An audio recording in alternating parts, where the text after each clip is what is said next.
उल्हासनगरच्या हिराघाट परिसरात प्रेयसीसोबत झालेल्या भांडणाचा राग एका तरुणाने पार्क केलेल्या 2 कारवर काढल्याची घटना समोर आली आहे।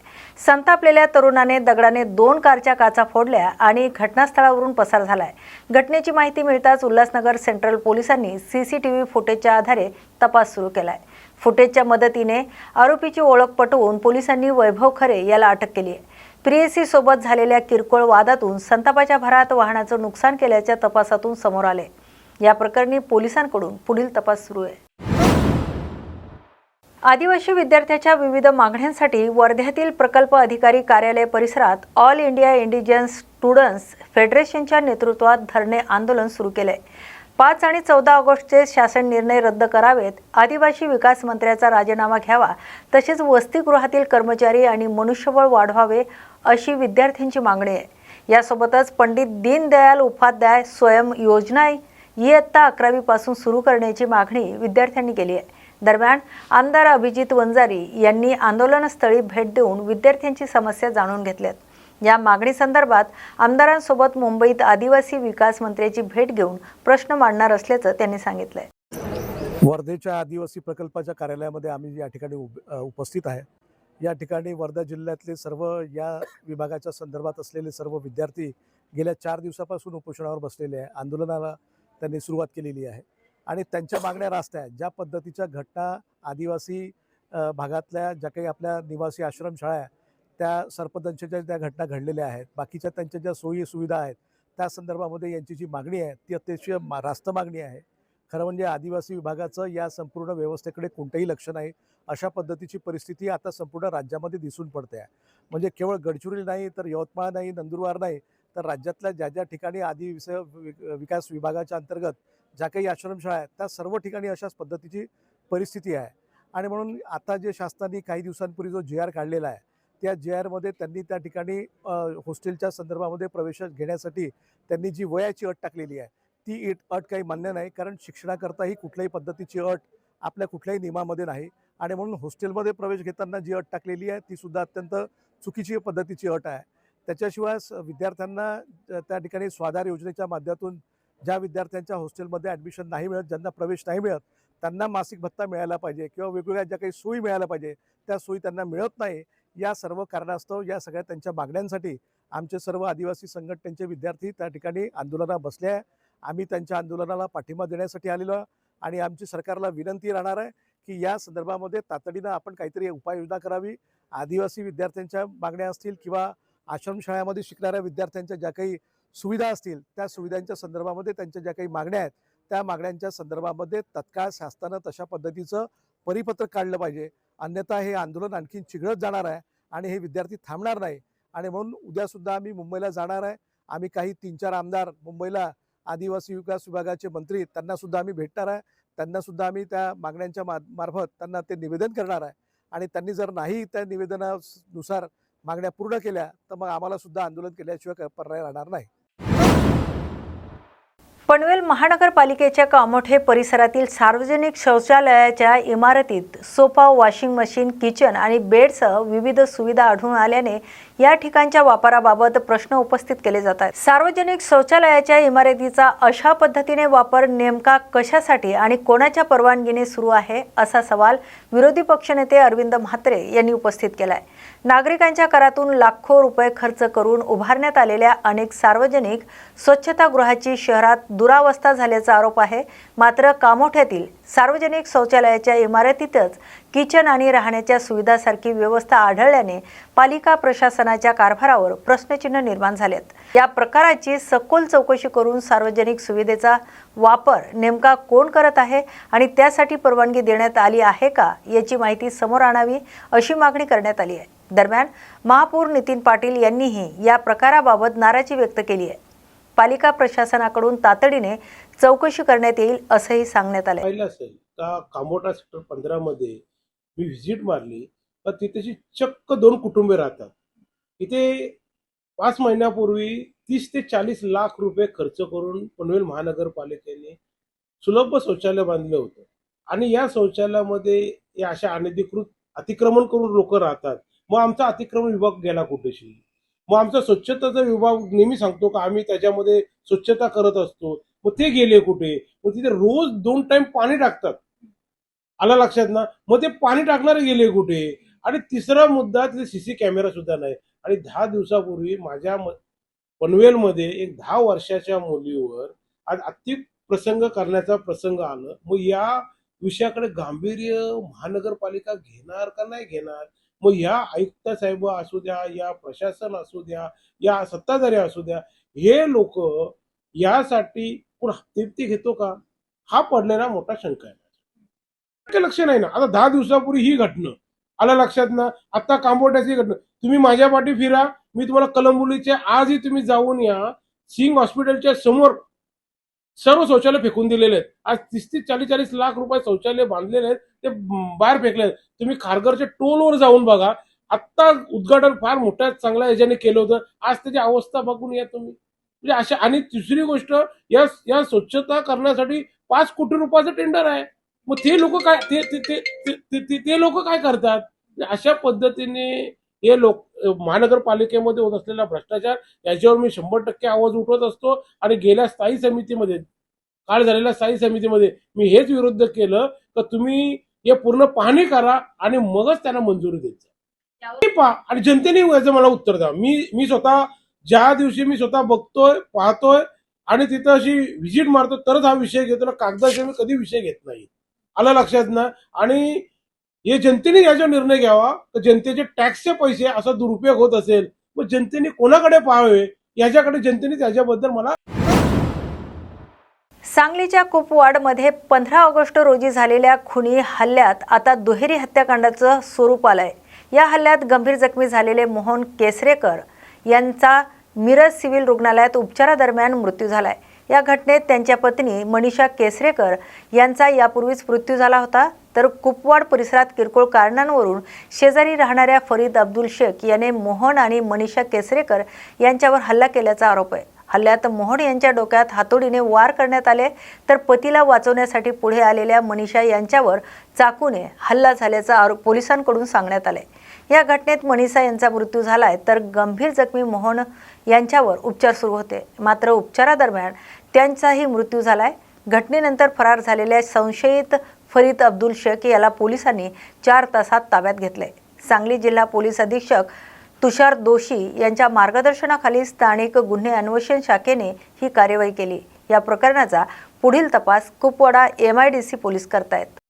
एक दुर्दैवी घटना घडली होती. त्याच्यामध्ये एक महिला ती पहिलीच मृत झाली. त्यानंतर दुसरा म्हणजे पुरुषाचाही आज दुर्दैवी सकाळी मृत्यू झालेला आहे. आरोपीला अटक करण्यात आलेली आहे. संपूर्ण पुरावा हा ज्याचा जमा करण्यात येईल. लवकरात याच्यामध्ये लवकरात लवकर न्यायालयात चार्जशीट करण्यात येईल आणि लवकरात लवकर याच्यामध्ये कोर्टमध्ये केस कशी उभी राहील आणि या निर्गुण 2 खुनांकरता आरोपीला लवकरात लवकर कशी शिक्षा होईल याच्याकरता नक्कीच प्रयत्न होईल आणि त्याच्यामध्ये चांगला तपास करून पुढील चार्जशीट आम्ही लवकरच करणार आहोत. मध्ये जी घटना आहे त्याच्यानुसार आता एकच आरोपी आहे, त्याला अटक केलेला आहे. थोडं त्याला काहीतरी मेडिकल हे असल्यामुळे तो मेडिकल कस्टडीत आहे, आमच्या ताब्यात आहे. परंतु याच्यामध्ये तपासात पुढे बघू. परंतु फिर्यादीनुसार आणि प्रत्यक्ष घटनेनुसार याच्यामध्ये एक आरोपी आहे. त्यामध्ये मी तेच सांगतो की नक्कीच घटना फार दुर्दैवी आहे. 2 निष्पाप जणांचा मृत्यू झालेला आहे. त्यामुळे लवकरात लवकर चार्जशीट करून लवकरात लवकर बोर्डावर केस येण्याकरता निश्चित प्रयत्न होतील. आणि गडचिरोली येथील देसाईगंज तालुक्यातील गेल्या काही दिवसापासून सुमारे 35 जंगली हत्तीच्या कळपामुळे शेतकरी आणि नागरिकांमध्ये भीतीचं वातावरण आहे.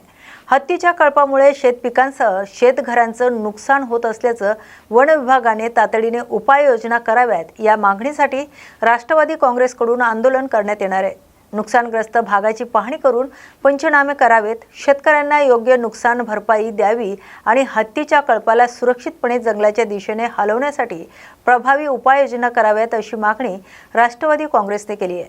या मागण्यांसाठी आज 18 ऑगस्ट रोजी दुपारी 12 वाजता उपवन संरक्षक वडसा कार्यालयाला घेराव घालण्यात येणार आहे.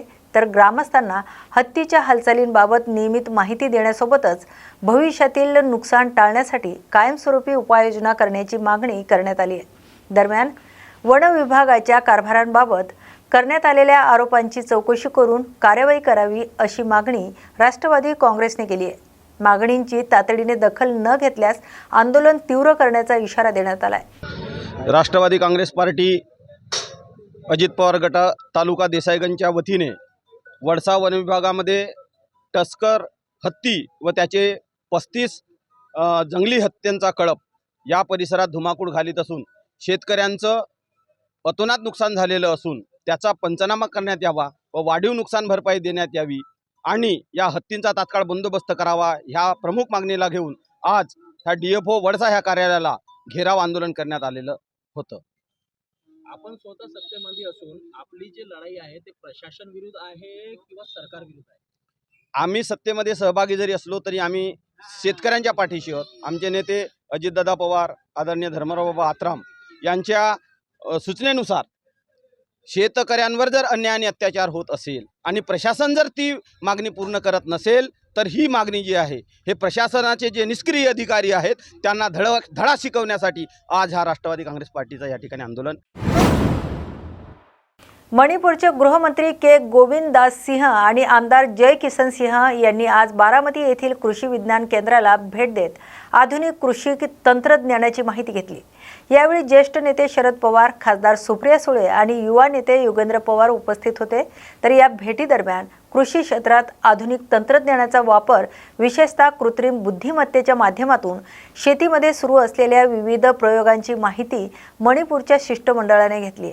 कृषी विज्ञान केंद्रातील विविध प्रकल्प आणि तंत्रज्ञानाच्या माध्यमातून शेती क्षेत्रात होत असलेल्या बदलांची माहिती अधिकाऱ्यांनी दिली. शेती अधिक उत्पादनक्षम आणि शाश्वत करण्यासाठी सुरू असलेल्या उपक्रमाची शिष्टमंडळाने पाहणी केली. Very unexpected, and we are very privileged to meet such a very dynamic and visionary senior-most parliamentarian who took a new turn in the agriculture sector of the country.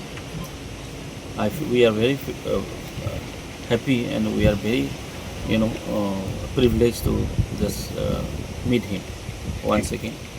Thank you. नवी मुंबईतील आसावरी सोसायटीच्या नागरिकांनी पिण्याच्या पाण्याच्या प्रश्नांवर सिडको मुख्यालयावर मोर्चा काढलाय. गेल्या 5 वर्षापासून सोसायटीमध्ये पिण्याच्या पाण्याची पुरेशी व्यवस्था नसल्याचा आरोप करत नागरिकांनी प्रशासनाचा निषेध केलाय. यापूर्वी या समस्येबाबत सिडकोकडे अनेकदा पत्रव्यवहार करण्यात आल्याचंही आंदोलकांचं म्हणणं आहे. मात्र आश्वासनानंतरही प्रत्यक्ष पाणी पुरवठ्याचा प्रश्न कायम असल्याचा आरोप नागरिकांनी केलाय. यावेळी आंदोलकांनी पाणी द्या नाहीतर खुर्च्या खाली करा अशी घोषणा देत संताप व्यक्त केलाय. दरम्यान पाण्याची समस्या तातडीने सोडवावी अन्यथा घरांसाठी भरलेले पैसे व्याजासह परत करावेत अशी मागणी नागरिकांनी केली आहे. गेल्या 5 वर्षापासून ही पाण्याची भीषण समस्या आसावरी सोसायटीला भेडसावत आहे. मोठ्या अपेक्षेने गरिबांसाठी परवडतील ह्या दरात घरं आम्ही देतोय अशी सिडकोनं आश्वासन देऊन भूलथापा देऊन आम्हाला घरं विकत घेण्यास भरीस पाडलं. प्रायव्हेट सोसायटीमध्ये सेम दरामध्ये घरं मिळत असताना आम्ही सिडकोकडनं घरं घेतली. कारण सरकारी आस्थापना सरकारी घरांमध्ये राहणं चांगलं असं समजून आम्ही कर्ज काढून 25 लाख 30 लाख रुपये कर्ज काढून महिन्याला आम्ही 25,000चा हप्ता भरून इथं घर घेतलं. घर घेताना वॉटर डिस्ट्रीब्युशन बेटरमेंट चार्जेस या सदराखाली प्रत्येक फ्लॅटवाल्याकडून 4,500 सदनिकाधारकांकडून 7,000 रुपये प्रत्येकी घेतले. तसेच आता इतकं करून अजून ह्या आसावरीला पाणी पुरवठा पूर्ण होत नाही. तेवढ्यातच दुसरी 4,200 घरांची लॉटरी काढत आहे. म्हणजे फक्त फ्लॅट विकून पैसे कमवणे आणि चोरी मारण्याने सर्व हे पैसे गिळंकृत करणे हा एकच सिडकोवाल्यांचा धंदा झालेला आहे. गरिबांना न्याय नाही, पाणी नाही. तुम्ही कसंही मरा, तुम्ही पैसे द्या. आम्हाला 10%, 12%, 18% व्याज लावला हप्ता भरायला उशीर झाल्यावर. आम्ही तोही भरला आणि इतकं करून पाणी आम्हाला देऊ शकत नाहीत. कसं राहायचं? तर जर पाणी मिळालं नाही तर आम्ही नवीन लॉटरी बंद करण्यासाठी धडक मोर्चा काढू आणि सगळ्या सोशल मीडियावरती नवीन घर घेणाऱ्यांना आम्ही निवेदन करू की बाबा सिडकोकडनं घर घेऊ नका. सिडको फसवते, सिडको पाणी देत नाही, फक्त तुमच्याकडनं पैसे घेते, आश्वासन देते. आश्वासन देण्याशिवाय सिडको दुसरं काहीच करत नाही. त्यामुळे नवीन घरं कोणी घेऊ नका असं आम्ही सर्व झाली आमची ही समस्या. आम्हाला पाणी वेळेवर येत नाही आणि काय होत नाही. मला एवढंच म्हणायचंय की तुम्हाला जर आमची व्यवस्था करता आली नाही व्यवस्थित तर तुम्ही घरं का आम्हाला दिली. जर तुम्हाला चांगलं करता येत नाही तर आमचं वाईट का केलं गोरगरिबाचं. आम्ही एकतर कसे हप्ते भरतोय आमच्या जीवाला माहित आणि परत पाण्याचा पूर्ण त्रास. 70 रुपयाला एक बाटला आम्हाला काय गरीबाला परवडणार आहे. हा का तुम्ही आमची अशी फसवणूक केली. हा आम्ही खायचं हा काय मुतायचं नाही का बाहेर सोसायटीत घाण करायची. बाथरूमला किती पाणी लागतं तुम्हाला माहिती आहे ना. असा त्रास चाललाय हा आणि पाणी नाही म्हणलं खाण्यापिण्यासाठी पाणी जेवणासाठी आणायला बाहेरनं पण बाथरूमचं काय त्याच्यासाठी तर आम्हाला पाणी पाहिजे का नको. त्या कबीराच्या गोष्टी आणि चतुर बिरबलाच्या हागायचं पण मुतायचं नाही. नाही चाव्या तुमच्या घ्या आणि आम्हाला चाव्या द्या घर तुमची तुम्हाला घ्या. आम्हाला काय जरूर नाही. आम्हाला झोपडपट्टी परवडली. 2 टाइम मुंबईच्या झोपडपट्टीला पाणी येतंय आणि आम्हाला पाणी नाही म्हणजे काय मग हे का तुमची समस्या आहे का. तुम्हाला कशासाठी खुर्चीवर बसवलंय नाही जनतेच्या सेवेसाठी ठेवलंय ना. नवीन लॉटरी निघणारच नाही ही व्यवस्था बघून आपण खारघरमध्ये होणाऱ्या हिल मॅरेथॉनचा सिडको आणि पनवेल महापालिका प्रशासनातील परवानगीचा तिढा अखेर सुटलाय.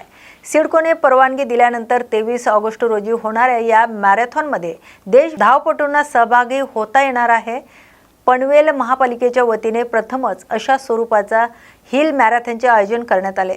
सिडकोकडून अचानक परवानगी नाकारण्यात आल्याने धावपटू आणि नागरिकांमध्ये नाराजी होती. मात्र दोन्ही प्रशासनामध्ये झालेल्या चर्चेनंतर हा प्रश्न मार्गी लागलाय.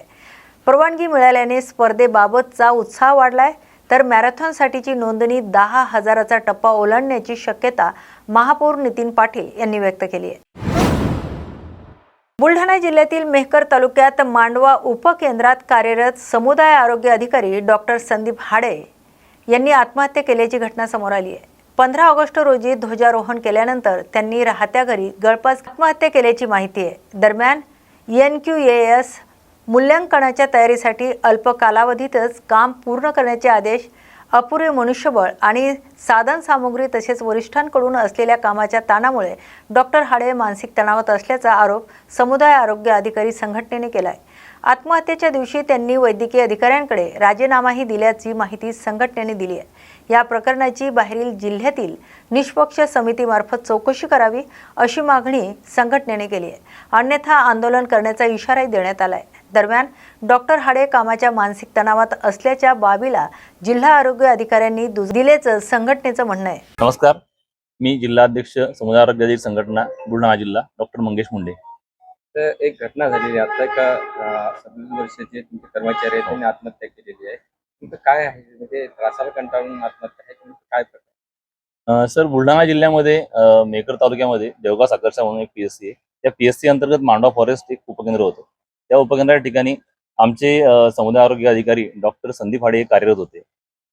इथं आमच्या बुलढाणा जिल्ह्यामध्ये म्हणजे महाराष्ट्रामध्ये पूर्ण भारतभरामध्ये सध्या एक मूल्यांकनासाठी NCOS म्हणून एक कमिटी प्रत्येक ठिकाणी व्हिजिटला येत आहे. तर या कमिटी अंतर्गत जे कामं केले जातात त्या कामाचा मुलांवर प्रचंड ताण आलेला आहे. आणि या मूल्यांकनाचं त्यांची 22 तारखेला टीम व्हिजिटसाठी येणार होती. ज्याचं त्यांचं जे काम आहे प्रिपरेशन ज्या लेवलला वरिष्ठांना अपेक्षित होतं त्या लेवलला ते झालेलं नव्हतं. त्यामुळे या मानसिक ताणाखाली ते बऱ्याच दिवसापासून होते.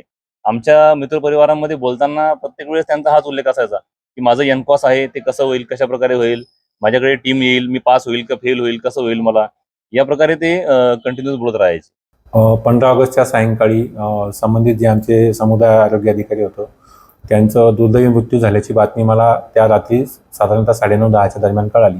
परंतु त्याचं कन्फर्मेशन आलं नव्हतं. परंतु दुसऱ्या दिवशी मला जेव्हा ते कळालं तर ते कन्फर्मेशन भेटलं की अशा प्रकारे आमच्या CH1चा तिथं मृत्यू झालेला आहे. याच्यामध्ये काल दिनांक सोमवारी म्हणजे कालच्या दिवशी 17 तारखेला मी समुदाय आरोग्य अधिकाऱ्याच्या संघटनेचे म्हणणे ऐकून घेतले आणि त्यांच्या माध्यमातून त्यांनी सांगितलं की नॅशनल क्वालिटी ॲश्युरन्सचा जो आमचा प्रोग्राम आहे NCOS त्या आशयानं त्यांची येत्या 22 तारखेला नॅशनल टीम येऊन त्यांचं असेसमेंट करणार होती आणि त्याचा ते तयारी करत होते तिथले मेडिकल ऑफिसर म्हणा किंवा तिथली तालुका यंत्रणा. आणि त्या अनुषंगाने त्यांची तयारी चालू होती, बोलणी चालू होती आणि सदर गोष्टीचा समुदाय आरोग्य अधिकारी संघटनेने सांगितलं की त्यांच्यावर थोडासा प्रेशर होतं पूर्वतयारीचं किंवा तयारीचं. एवढं कळाल्यानंतर एवढीच माहिती मला कळाली. कालच्या त्यांचं निवेदन प्राप्त झालं मला की याच्यात तो एनकॉस अंतर्गत प्रचंड दबाव आहे समुदाय आरोग्य संघटनेवर. त्या अनुषंगानं मी एक चौकशी समिती पण गठीत केलेली आहे आणि त्याच्यामध्ये CHO संघटनेचे पण 2 प्रतिनिधी मी त्याच्यात टाकलेत आहेत, जेणेकरून ती चौकशी एकदम निष्पक्षपातीपणे होईल आणि त्याच्यात कुणावरही अन्याय होणार नाही आणि ज्याच्यात जर कोणी दोषी आढळलं तर त्याच्यावर निश्चितच जी कारवाई आहे ती आपण याच्यात करणार. आजच्या सांज वार्ता या बातमीपत्रात आपण येथेच थांबतोय. अशाच नव्या आणि ताज्या बातम्यांच्या अपडेटसाठी पाहत राहा न्यूज मराठी 24/7. नवा भारत, नवा विचार.